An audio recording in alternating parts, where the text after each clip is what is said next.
There are 2 participants in the conference. Recording did not start because your storage is full. Please log in and delete recordings or purchase more storage from your account. All participants are muted and they can unmute themselves.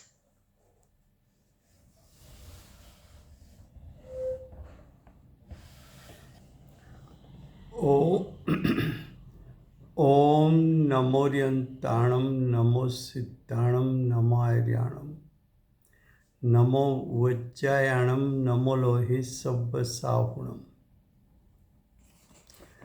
मंगलम भगवान वीरो मंगलम गौतमो गणी मंगलम कुंद कुंदार्यो जैन धर्मोस्तु मंगलम ओंकार बिंदु संयुक्तम नित्यं जयन्ति योगिनो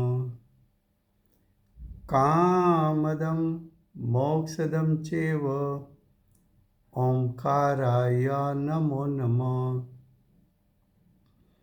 अहोपकारजिनवर्णो कुन्दनो ध्वनिदिव्यनो gene कुन्दध्वनि आप्या अहो आ गुरु काननो तुझ ज्ञान ध्यान नो रंग अमया दर्श रहो ओ शिव पद तक तुझ संग माता हाथ ग्रहो।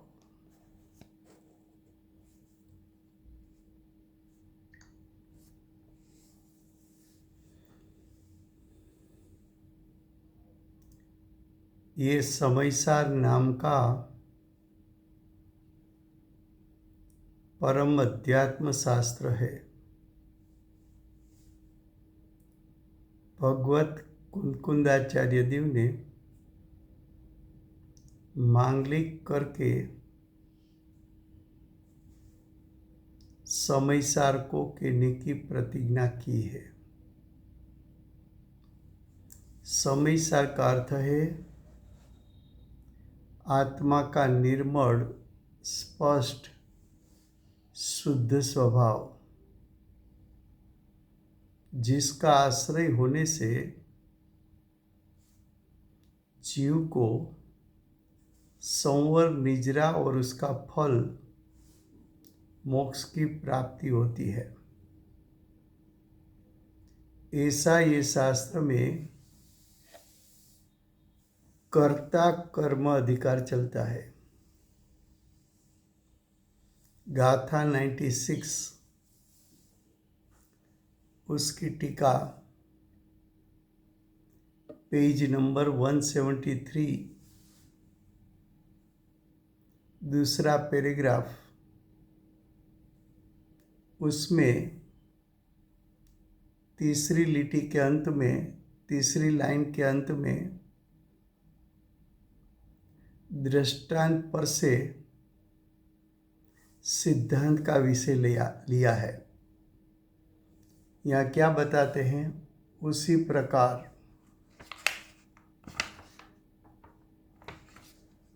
प्रकार का अर्थ है दृष्टांत अनुसार। दृष्टांत दिया था भूताविष्ट पुरुष का, तो दृष्टांत अनुसार ये आत्मा भी अज्ञान के कारण ही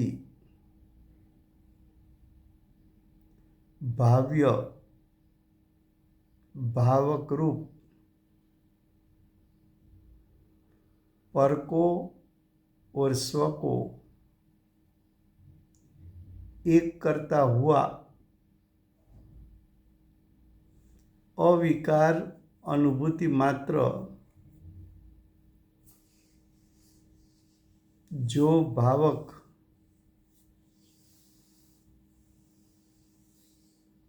उसको अनुचित ऐसे विचित्र भाव्य रूप क्रोधादि विकारों से मिश्रित चैतन्य परिणाम विकार वाला होने से वो प्रकार के भाव का कर्ता प्रतिभासता है।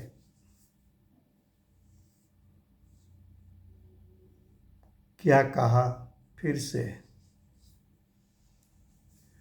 उसी प्रकार का अर्थ किया था भूताविष्ट। भूताविष्ट किसको कहा था? कि भूत और स्वयं के आत्मा को एक में जो मानता है, ये शरीर में एक स्वयं का आत्मा है, यही शरीर में दूसरा आत्मा व्यापा। तो जो दूसरा आत्मा व्यापा, उसको और उसकी चेष्टा को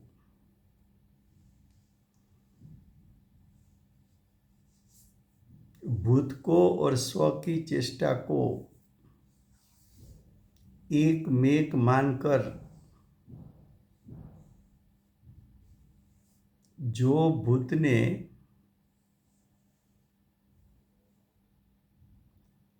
अनुचित कार्य किया, जो आत्मा को शोभा नहीं देता ऐसा जो कार्य किया,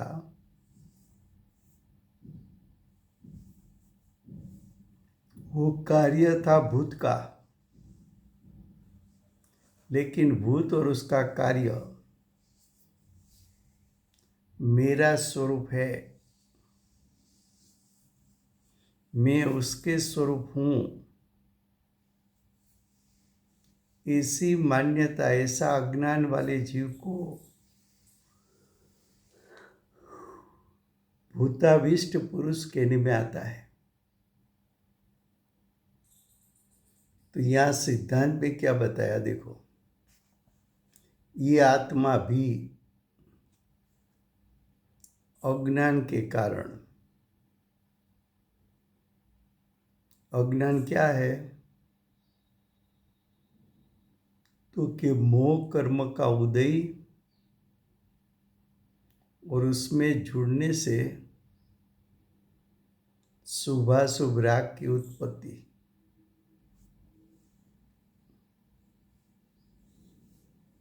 शुभाशुभ भाव की उत्पत्ति का कारण कर्म का उदय था, मोहनीय कर्म था। तो मोहनीय कर्म भावक है और शुभाशुभ राग भाव्य है।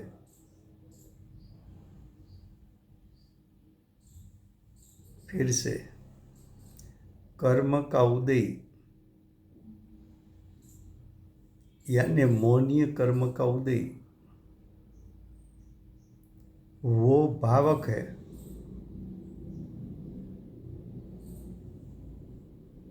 भाव्य तो कि मोहनीय कर्म निमित्त बनने से जो शुभ अशुभ राग उत्पन्न हुआ वो भाव्य। तो भाव्य भावक भाव किसके बीच में है? तो कि शुभाशुभ राग और मोहनीय कर्म का उदय। आत्मा के लिए, शुद्धात्मा के लिए मोहनीय कर्म भी पर है और पर के लक्ष्य से उत्पन्न हुआ भाव उसको भी अगली गाथाओं में पुद्गल का यानी पर का परिणाम कहा है। तो ज्ञायक स्वभाव के लिए, आत्मा के लिए मोहनीय कर्म भी पर, शुभाशुभ राग आदि की उत्पत्ति भी पर है, पर लेकिन भूताविष्ट पुरुष की तरह अज्ञानी ने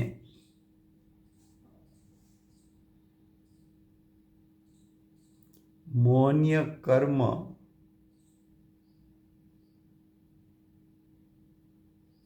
और शुभाशुभ राग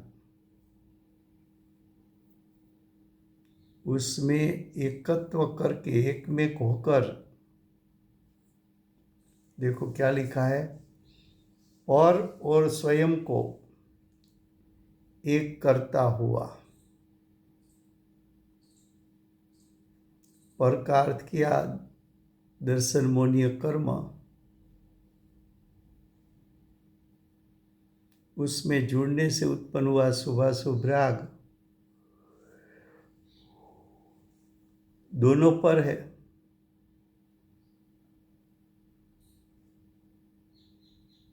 लेकिन अज्ञानी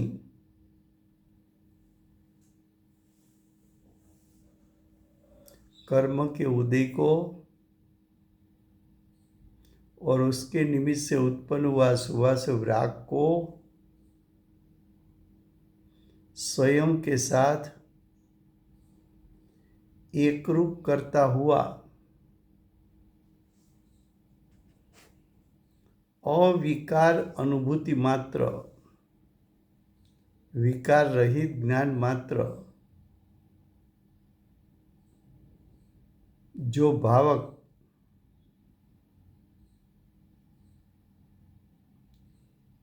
उसको अनुचित ऐसा विचित्र भाव्य रूप क्रोधादि विकारों से मिश्रित चैतन्य परिणाम विकार वाला होने से उस प्रकार के भाव का कर्ता प्रतिभासता है। क्या कहा कि अविकार अनुभूति मात्र, अनुभूति मात्र का अर्थ है ज्ञान मात्र। ज्ञान मात्र कैसा है? अविकार, विकार से रहित। तो विकार से रहित ज्ञान मात्र जो भावक आत्मा कैसा है? विकार से रहित है, ज्ञान मात्र स्वाभाविक है। विकार से रहित अविकार, अनुभूति मात्र यानी ज्ञान मात्र, ऐसा जो आत्मा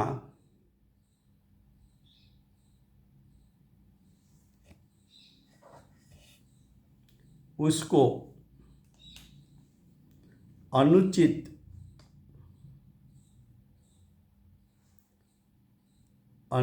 यानी आत्मा को कैसा कार्य करना चाहिए? तो कि ज्ञायक स्वभाव को अनुसरण करके कार्य करना चाहिए, चैतन्य स्वभाव को अनुसरण करके कार्य करना चाहिए, अतीन्द्रिय ज्ञान अतीन्द्रिय सुख रूप परिणमन करना चाहिए।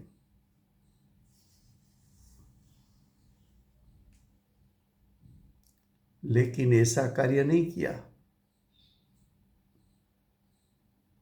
जो आत्मा को शोभा नहीं देता ऐसा कार्य किया।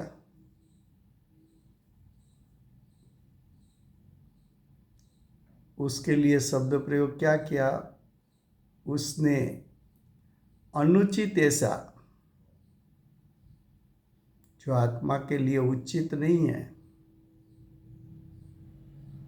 ज्ञान दर्शन रूप परिणमन कर शुद्धता रूप परिणमन करना वो आत्मा के लिए उचित है।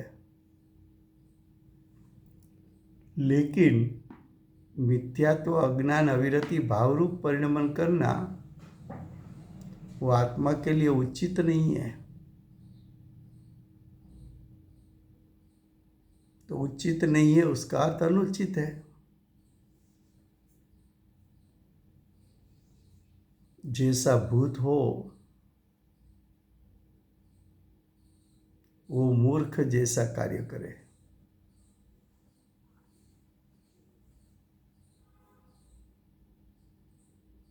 जिसके ज्ञान की स्थिरता न हो तो भूताविष्ट कैसा कार्य करेगा।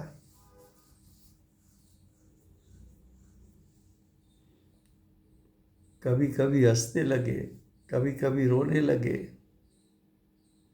कभी कभी विचित्र चेष्टा करने लगे, तो ये उचित नहीं है,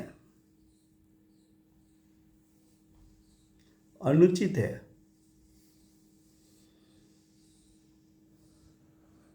वैसी तरह आत्मा शुभाशुभ राग रूप परिणमन करना लगे वो उचित नहीं, अनुचित है। क्रोधादि विकारी भाव उत्पन्न करे वो उचित नहीं है।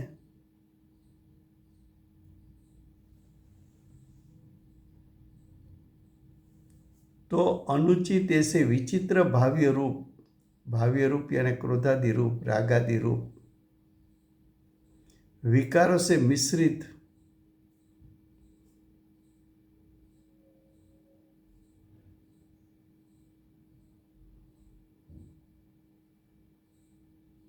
भूताविष्ट की तरह अज्ञानी जीव ने क्या किया, चैतन्य परिणाम में विकार की उत्पत्ति की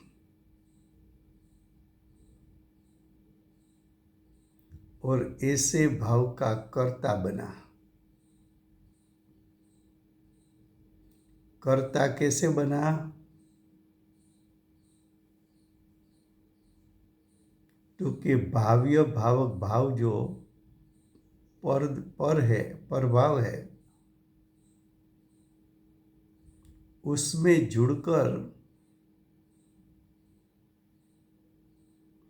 चैतन्य परिणाम का विकार उत्पन्न किया, यानी क्रोधादि रागादि परिणाम की उत्पत्ति की।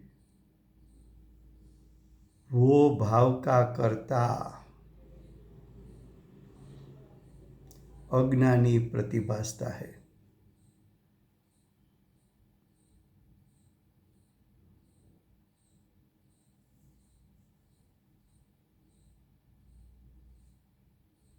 तो अज्ञान वो कर्ता कर्मपणा का मूल है। ये जो गाथा का हेडिंग क्या था, 96 गाथा का हेडिंग क्या था, इसलिए कर्तापना का मूल अज्ञान की सिद्धि, ऐसा अब कहते हैं। तो इस गाथा में ये सिद्ध करना था कि कर्ता कर्म प्रवृत्ति उत्पन्न होती है अज्ञान में से।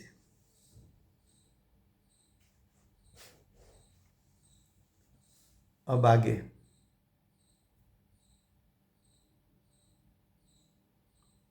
और जैसा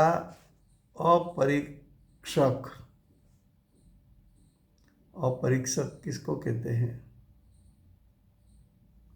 कि जिसको कोई भी विचार में स्थिरता न हो,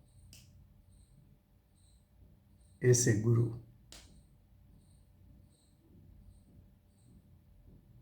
ये सही है कि झूठ है उसका विवेक न कर सके, ऐसे गुरु, अज्ञानी गुरु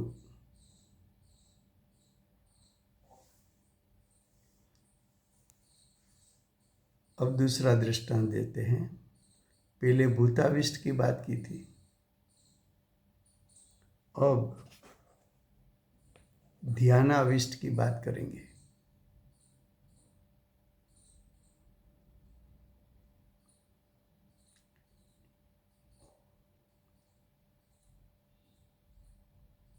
तो देखो,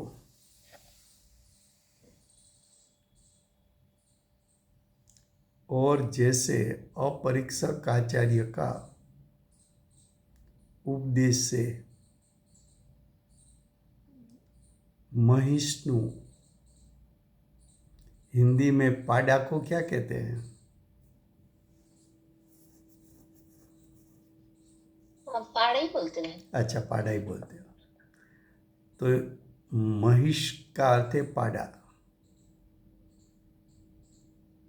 तो अपरीक्षक आचार्य के उपदेश से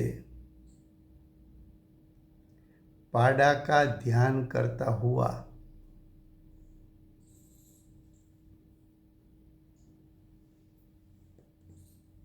भोला पुरुष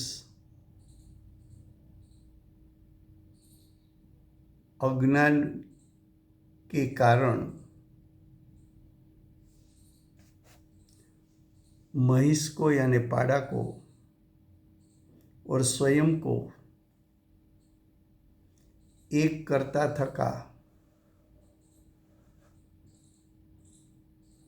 मैं गगन के साथ यानी आकाश के साथ घिसाता हुआ सिंह वाला बड़ा पाडा हूँ, ऐसा अध्यास के कारण, अध्यास यानी ऐसी एकता के कारण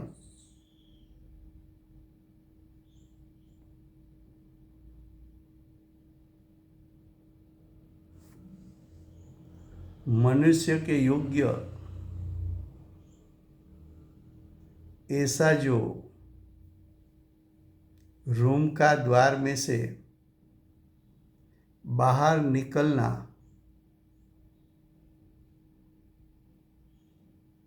उससे च्युत हुआ है, इसलिए वो प्रकार के भाव का कर्ता प्रतिभासता है। क्या कहा?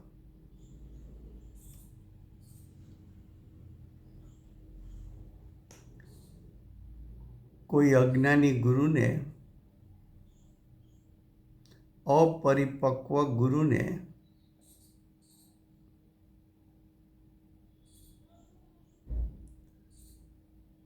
कोई भोले आदमी को पाडा का ध्यान करवाया, तो वो पुरुष पाडा के बारे में सोचने लगा कि पाडा कैसा है, तो कि उसके बड़े बड़े सींग है, उसके सींग तो इतने बड़े हैं कि आकाश को, गगन को स्पर्श कर जाए। इसका मुंह इतना बड़ा है, उसका शरीर इतना बड़ा है। तो पाडा का चिंतन मनन करने लगा, और वो चिंतन मनन करता ज्यादा करने से उसको लगा कि मैं पाडा बन गया। तो पाडे के बारे में सोच जो थी, विकल्प था, वो विकल्प रूप उसके साथ एकत्व करके वो स्वयं मानने लगा कि मैं पाड़ा हूं। बाद में सोचने लगा कि रूम में से मैं बाहर कैसे निकलूंगा। उसके तो द्वार छोटे हैं, मेरे तो सींग बड़े बड़े हैं, मेरा शरीर भी बड़ा है।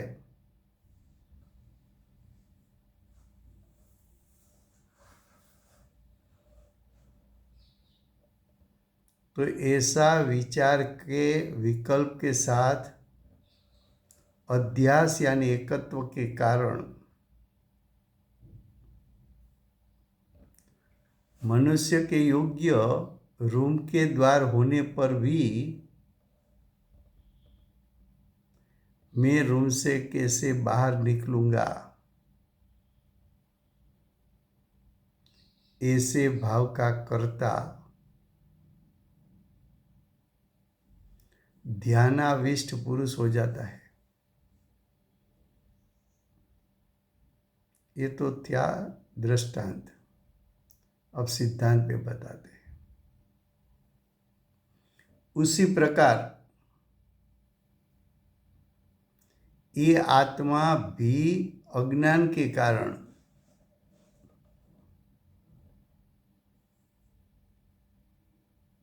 हम सब अज्ञानी हैं,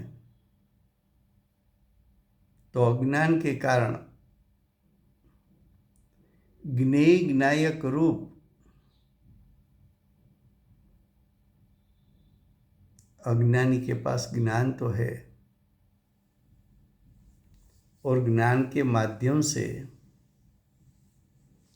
ज्ञेय पदार्थ को जानता है और वास्तव में ज्ञेय पदार्थ तो परद्रव्य है।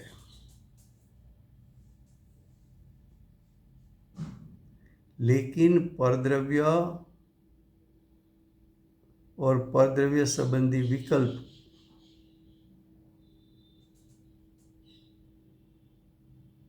आत्मा के लिए तो दोनों पर है।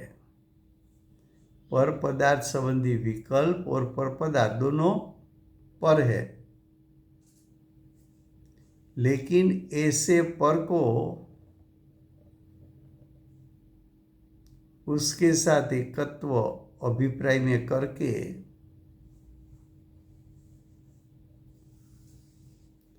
पर को स्व मानता है।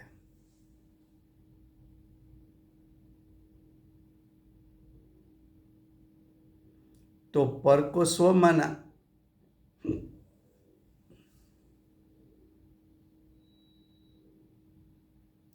मैं परद्रव्य हूं,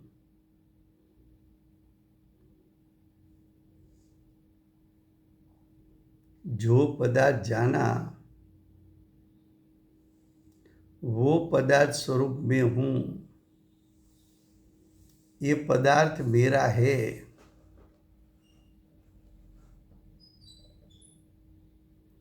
ऐसा पर के साथ अध्यास यानी एकाकार हो गया,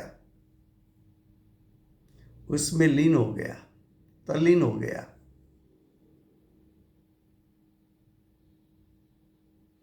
तो ऐसा अध्यास के कारण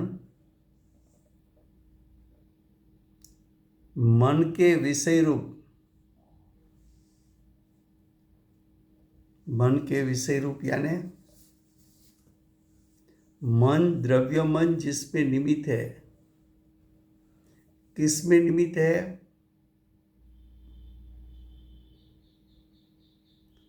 तो के पर संबंधी चिंतन मनन करने में निमित्त है।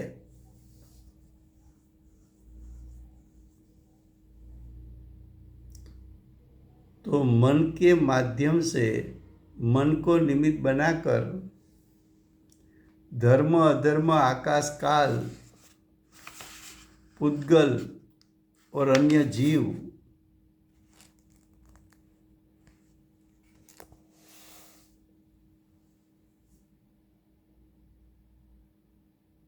ये 6 द्रव्यों में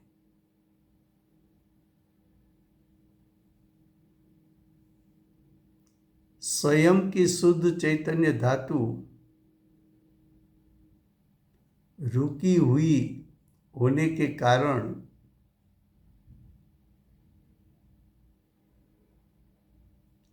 और इंद्रियों के विषय रूप करने में आए हुए रूपी पदार्थों के द्वारा केवल बोध यानी केवल ज्ञान यानी सिर्फ ज्ञान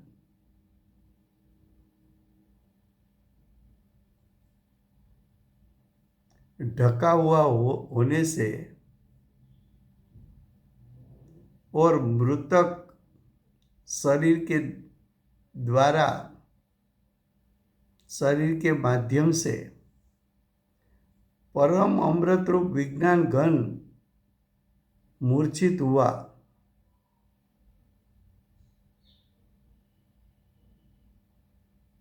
तो जो मूर्छा का भाव हुआ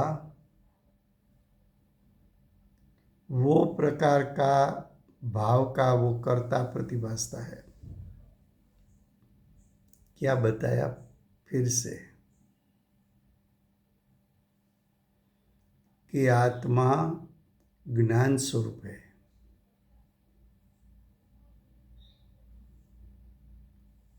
और ज्ञान स्वपर प्रकाशक है। ज्ञान स्व को भी जान सकता है, पर को भी जान सकता है, स्वपर प्रकाशक है। लेकिन अज्ञानी का ज्ञान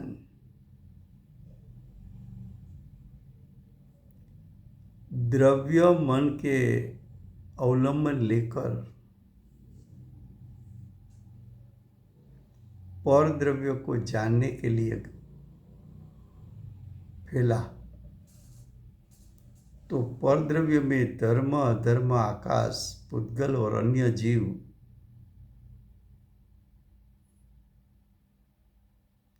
उसको जानने में जब रुका तब पर पदार्थ संबंधी यानी क्षय द्रव्य संबंधी मन के संग में चिंतन मनन किया,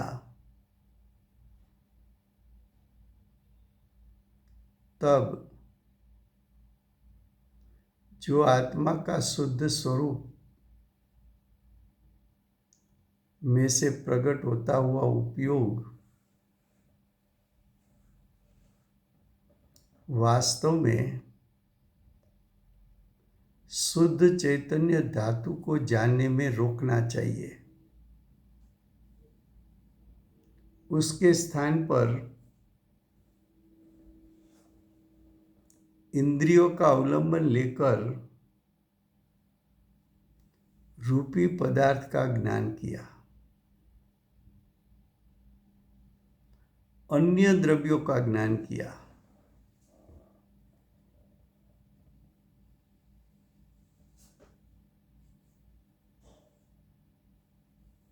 लेकिन ज्ञायक का ज्ञान नहीं किया।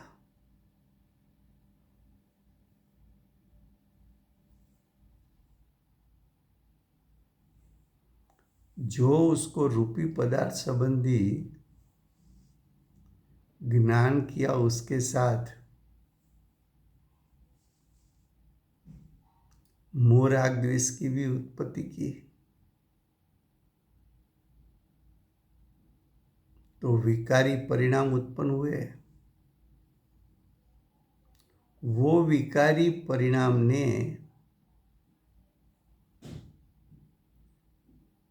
शुद्ध चैतन्य धातु यानी ज्ञायक स्वभाव को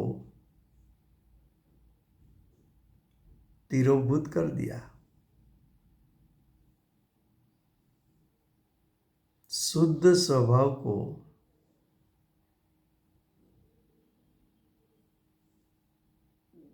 आवरण खड़ा कर दिया।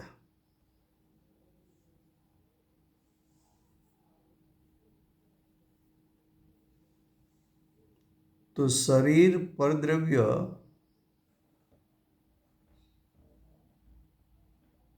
जो अचेतन है, जड़ है, मृतक है,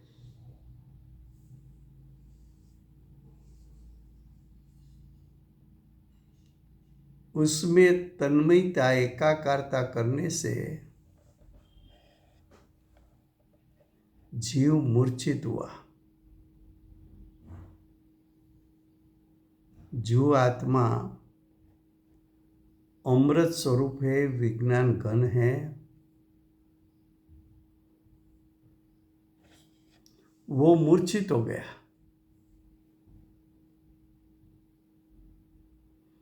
तो जो मूर्छा का भाव उत्पन्न हुआ वो अज्ञान में से उत्पन्न हुआ। इसलिए अज्ञानी कर्ता बन के मिथ्यात्व अज्ञान अविरति भाव का कर्ता बना।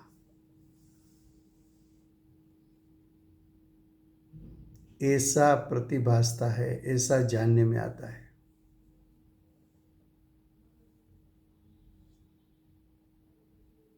फिर से गुजराती में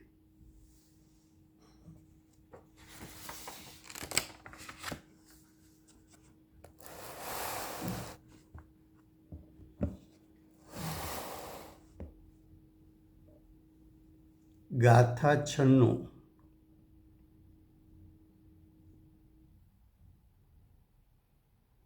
पेज 173 173 बीजो पेरेग्राफ ત્રીજી લીટી એના અંતમાં કહે છે તેવી રીતે એટલે દ્રષ્ટાંત પ્રમાણે દ્રષ્ટાંત ભૂતાવિષ્ટનો પેલા અપાઈ ગયો છે તો ભૂતાવિષ્ટના દ્રષ્ટાંત પ્રમાણે આ આત્મા એટલે પોતાનો આત્મા, અજ્ઞાનીનો આત્મા,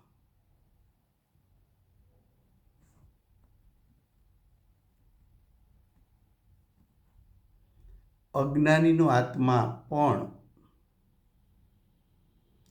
અજ્ઞાનને લીધે એટલે અજ્ઞાનને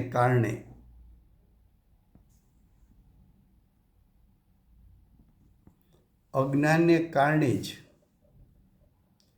ભાવ્ય ભાવકરૂપ પરને ભાવ્ય ભાવક બંનેને પર કીધા। ભાવક છે મોહની કર્મનો ઉદય। મોહની કર્મના ઉદયમાં એકાકાર થવાથી, જોડાવાથી અજ્ઞાની જીવને શુભાશુભ રાગની ઉત્પત્તિ થઈ, ભાવ્ય છે।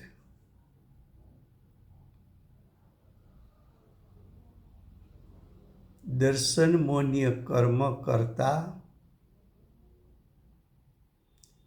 અને શુભાશુભ રાગની ઉત્પત્તિ એ દર્શન મોહનીય કર્મનું કર્મ।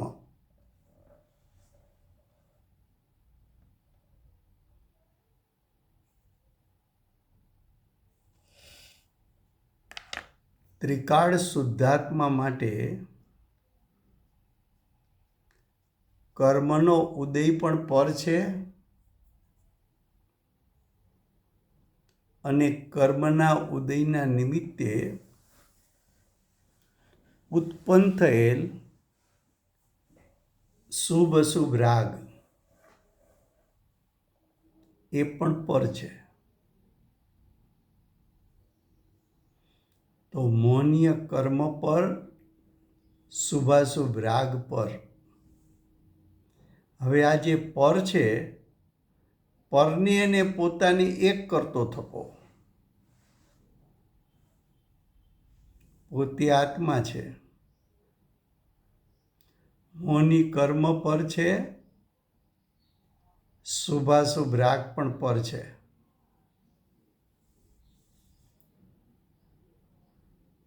તો અજ્ઞાનીનો આત્મા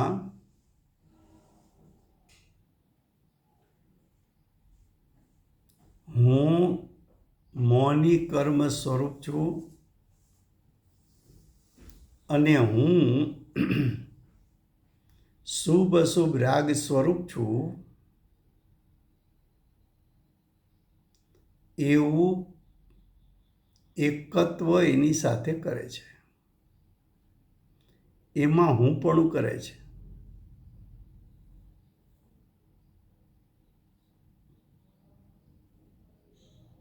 હવે આવું જ્યારે એકત્વ કર્યું ત્યારે અવિકાર અનુભૂતિ માત્ર,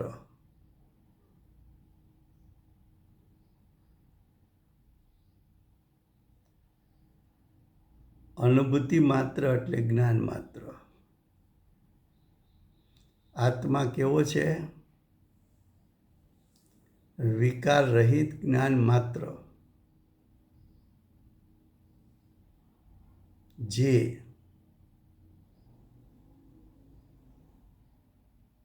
ભાવક એટલે ભોગવનાર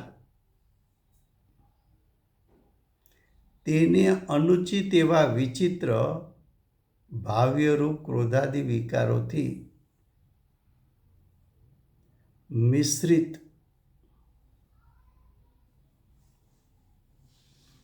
ખરેખર આત્મા સ્વભાવથી તો વિકાર રહિત છે, જ્ઞાન માત્ર છે. એવો આત્મા આત્મ સ્વભાવને ઉચિત પરિણામ કરવા જોઈએ. આત્મ સ્વભાવ વિકાર રહિત હોય તો આત્માએ વિકાર રહિત એટલે વિતરાગ પરિણામને ઉત્પન્ન કરવા જોઈએ. આત્મા અનુભૂતિ માત્ર એટલે જ્ઞાન માત્ર હોય તો એને જ્ઞાન માત્ર રૂપે પરિણમવું જોઈએ. તો આત્મા પોતાના સ્વભાવને અનુસરીને પરિણમે તો એનો ઉચિત વ્યવહાર કહેવાય. જેમ લૌકિકમાં મનુષ્યને ઉચિત વ્યવહાર ન કરે અને કોઈનો પ્રસંગ જઈને બગાડે તો લોકો એને પાડા જેવો છે એમ કે ગુજરાતી ભાષામાં. પાડો એટલે શું? મોક્ષ માર્ગ પ્રકાશકમાં બતાવ્યું છે કે પાડો સરોવરનું પાણી પીવા જાય તો પાણી પીએ ઓછું પણ પાણીને ડખોડી નાખે. એટલે કે પાણીમાં બેસી ગયેલી માટી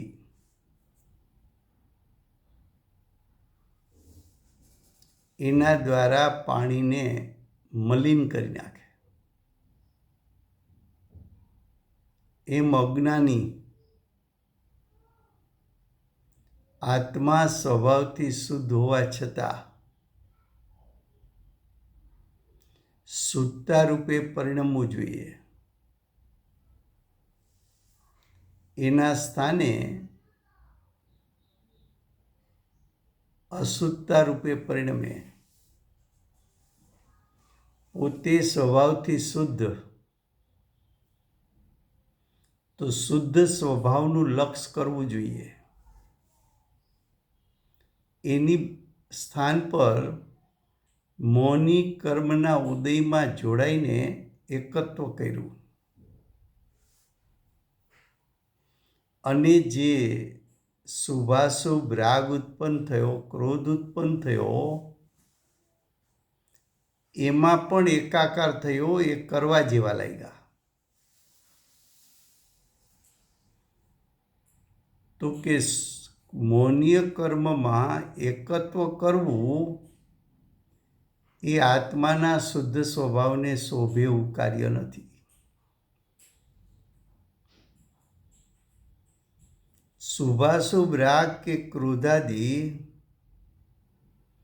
એમાં હું પણ કરવું, એમાં એકાકાર પણ કરવું, એ પણ ત્રિકાળ શુદ્ધ પરમાત્માને શોભે એવું કાર્ય નથી. એને શોભે એવું કાર્ય નથી, માટે અનુચિત કહ્યું. આચાર્ય ભગવંત એક એક શબ્દ એવો મૂકે કે વિચાર કરતા કરી દે. તેને અનુચિત એવા વિચિત્ર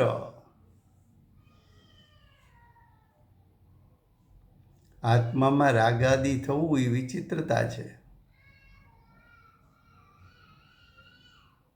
વિચિત્ર ભાવ્ય રૂપ એટલે વિચિત્ર ક્રોધાદિ રૂપ, ક્રોધાદિ વિકારોથી મિશ્રિત ચૈતન્ય પરિણામ વિકારવાળો હોવાથી તે પ્રકારના ભાવનો કરતા પ્રતિભાસે છે.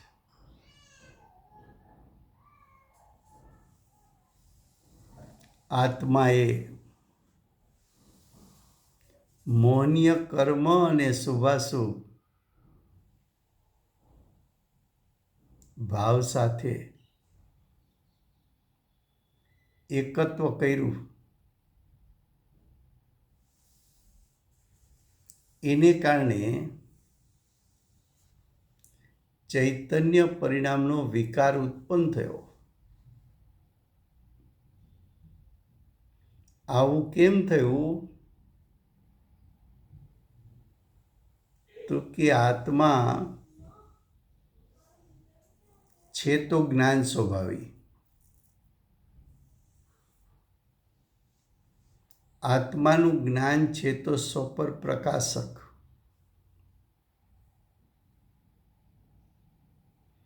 સ્વપર પ્રકાશક જ્ઞાન હોવા છતાં સ્વને જાણવામાં ન રોકાણો, પરને જાણીને એમાં એકાકાર થઈ ગયો, તો સ્વપર પ્રકાશક જ્ઞાન હોવા છતાં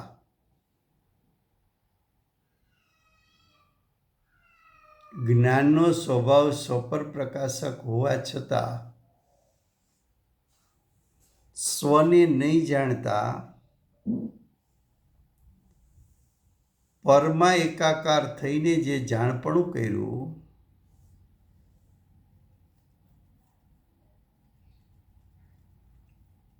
એ અજ્ઞાન છે. સ્વપર વચ્ચે વિવેક કરવો જોઈતો હતો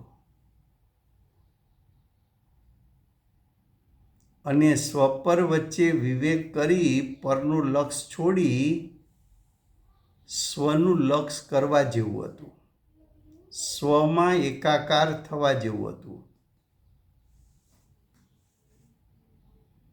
પણ એના સ્થાને પરમાં એકાંત એકાકાર થઈ ગયો. તો એની દશામાં ચૈતન્ય પરિણામનો વિકાર, દર્શનમોહ, ચારિત્રમોહ, અજ્ઞાન ઉત્પન્ન થયા અને એ ભાવનો કરતા થયો. કોણ ચૈતન્ય પરિણામ વિકારનો કરતા થયો? તો કે અજ્ઞાની જીવ. અજ્ઞાની જીવ કરતા થયો કોનો? તો કે ચૈતન્ય પરિણામનો વિકાર એનું કર્મ છે.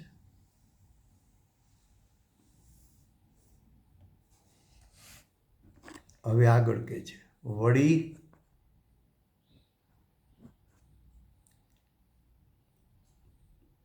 જેમ અપરીક્ષક આપણી ગુજરાતી તળપદ ભાષામાં અણઘડ કહેવાય, એટલે અણસમજુ કહેવાય, એટલે સમજનો અભાવ કહેવાય, અપરિપક્વ કહેવાય. એ અપરીક્ષક એટલે અપરિપક્વ છે, અણઘડ છે,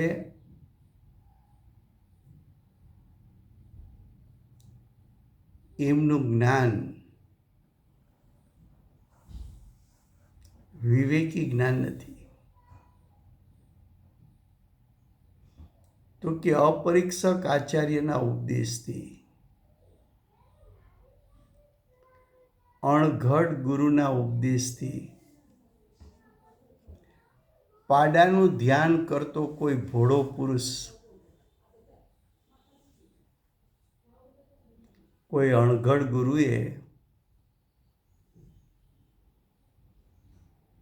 પાડાનું જોરશોરથી વર્ણન કર્યું અને ભોળો પુરુષ પાડાના ચિંતન મનનમાં લાગી ગયો અને ચિંતન મનનનું જોર એવું વધી ગયું કે પોતે જાણે પાડો હોય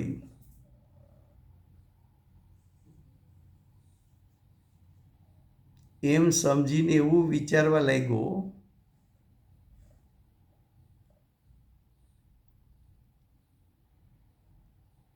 એ જે વિકલ્પ છે પાડા સંબંધીનો, એનું જે જોરશોરથી ચિંતન ચાલે છે, એમાં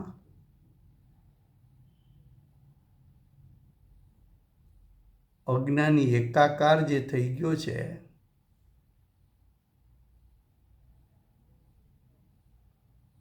ત્યારે એમ વિચારે છે કે હું ગગન સાથે ઘસાતા શિંગડાવાળો મોટો મહીશ છું, એમ વિચારવા લાગ્યો. હું પાડો છું, મારા મોટા મોટા શિંગડા છે, એ શિંગડા તો આકાશને સ્પર્શે છે, મારું શરીર પણ એટલું જાડું ને મોટું છે,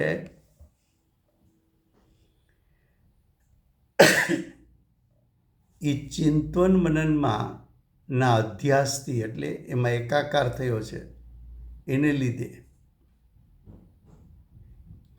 મનુષ્યને યોગ્ય એવું જે ઓરડાના બારણામાંથી બહાર નીકળવું,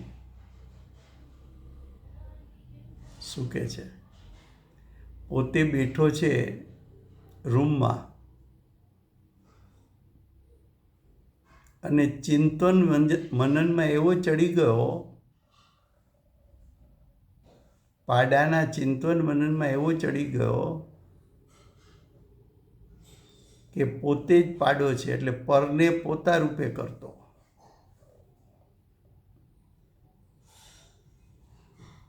હું પાડો છું, મારા મોટા મોટા શિંગડા છે, એ તો છેક આકાશને અડે છે,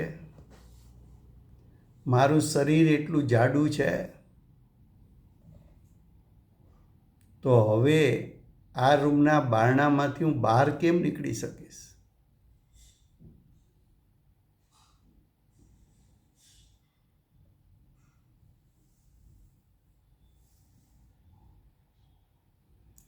તો જે આ પ્રકારનો ભાવ ઉત્પન્ન થયો,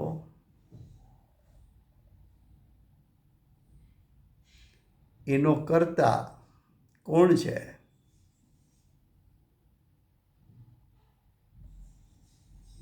તો કે એનો કર્તા પાડાનું ધ્યાન કરનારો છે, એ અજ્ઞાની છે. તો અજ્ઞાની કર્તા અને અજ્ઞાન એનું કર્મ, અજ્ઞાની કર્તા મોહ રાગ દ્વેષ એનું કર્મ.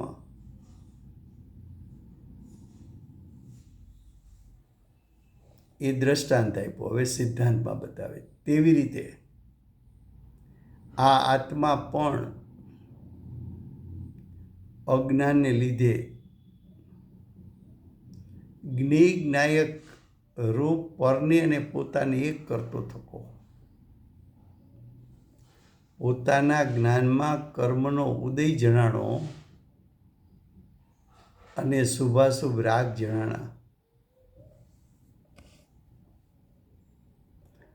દર્શન મોન્ય કર્મનો ઉદય પરદ્રવ્ય છે અને પરદ્રવ્યના નિમિત્તે ઉત્પન્ન થયેલા ભાવો એ પણ પરદ્રવ્ય છે. પણ અજ્ઞાની પરને પરપણે જાણતો નથી અને પરને સ્વપણે જાણે છે.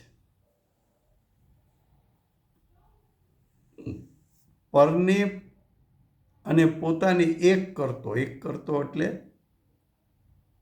અમે એક છીએ એવો અભિપ્રાય કરતો, એમાં એકાકાર થતો. હું પરદ્રવ્ય છું. કર્મના ઉદયમાં હું પણ કર્યું ને કર્મના ઉદયના નિમિત્તે ઉત્પન્ન થયેલા પરિણામ વિકારો એમાં પણ હું પણ કર્યું. એવા અધ્યાસને લીધે, એવા એકાકારપણાને લીધે મનના વિષયરૂપ કરવામાં આવેલા, મન દ્વારા ચિંતન કર્યું હતું ધર્મ અધર્મ, આકાશ કાળ, પૂતગલ, અન્ય જીવો, પણ એ મનના સંગમાં જે વિકલ્પો કર્યા એ વિકલ્પ જ્ઞાયકથી ભિન્ન છે અને જે પદાર્થો સંબંધી વિકલ્પ કર્યા એ પદાર્થો પણ મારા જ્ઞાયકથી ભિન્ન છે અને વર્તમાન વર્તતા કર્મના ઉદયો પણ મારા જ્ઞાયકથી ભિન્ન છે. એ ભિન્નતાનું ભાન ન કર્યું.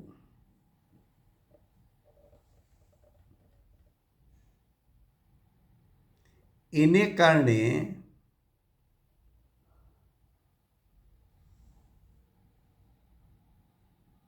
જે પરિણામ ઉત્પન્ન થયા એ પરિણામથી જ્ઞાયક સ્વભાવ ઢંકાઈ ગયો.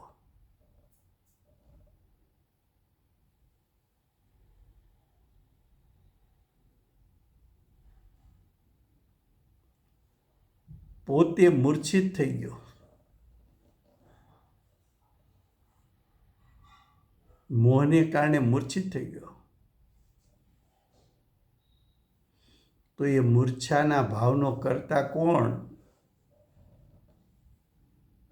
તો કે અજ્ઞાની પોતે છે. શેમાંથી આ મૂર્છિતના ભાવો ઉત્પન્ન થયા? તો કે અજ્ઞાનમાંથી. અજ્ઞાન શું હતું? તો કે તું સ્વભાવથી જ્ઞાન સ્વભાવી છો.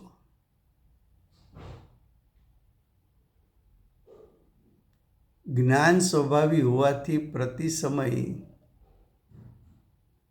તારું કાર્ય જાણવું છે ને પ્રતિ સમય ઉત્પન્ન થતા જ્ઞાનના પરિણામો એ સ્વપર પ્રકાશક છે. પણ તારા જ્ઞાને સ્વનો પ્રકાશ નહીં કરતા, સ્વને નહીં જાણતા, એકાંત પરને પ્રકાશીને પરમાં હું પણ કર્યું ને પરના નિમિત્તે ઉત્પન્ન થયેલા ભાવોમાં પણ હું પણ કર્યું. માટે તું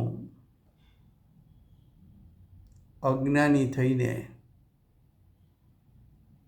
કરતા થઈને મિથ્યાત્વ અજ્ઞાન અવિરતિ ભાવનો કરતા થયો. સમય થયો છે.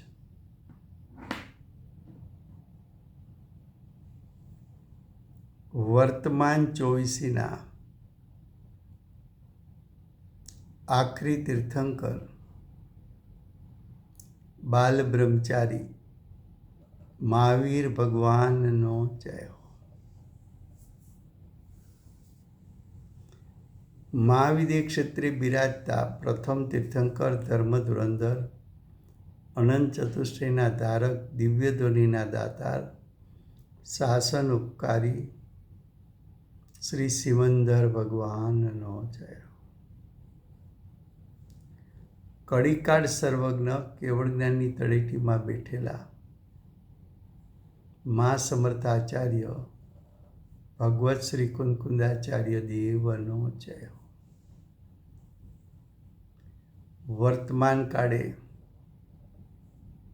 ભેદ જ્ઞાનનો મંત્ર સમજાવનાર તીર્થના નાયક, તીર્થના સ્થાપક, તીર્થના પ્રવર્તક પરમ કૃપાળુ શ્રી સદગુરુ દેવનો જય હો.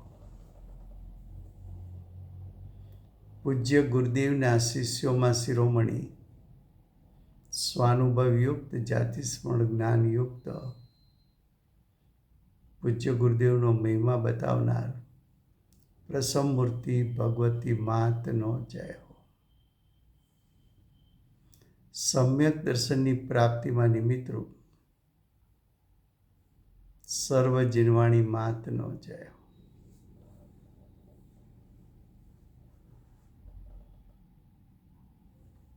પૂજ્ય ગુરુદેવ અને માતાજીની સાધના ભૂમિ સુવર્ણપુરી ધામનો જય હો. સુવર્ણપુરી ધામમાં બિરાજતા સર્વે દેવશાસ્ત્ર ગુરુ ભગવંતનો જય હો.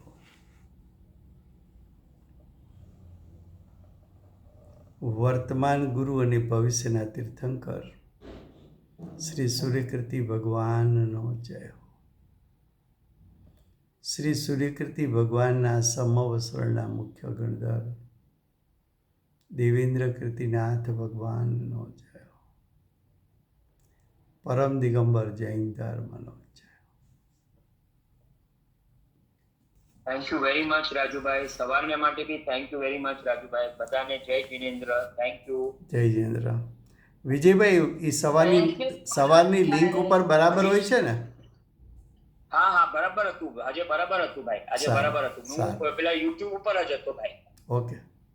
એમાં મારાથી તમને કઈ અનમ્યુટ કરીને કઈ કહેવાતું નથી, પણ એટલે તમને નહીં થેન્ક યુ કીધું સવારના. હા સોરી. હા, ના એનો વાંધો નહીં, પણ thank you Rajubhai. Thank you. એમાં અનમ્યુટ કેવી રીતે કરાય? કઈ પ્રશ્ન આવે તો શું કરવાનું રાજુભાઈ? ના, એમાં પ્રશ્ન નહીં પૂછી શકાય.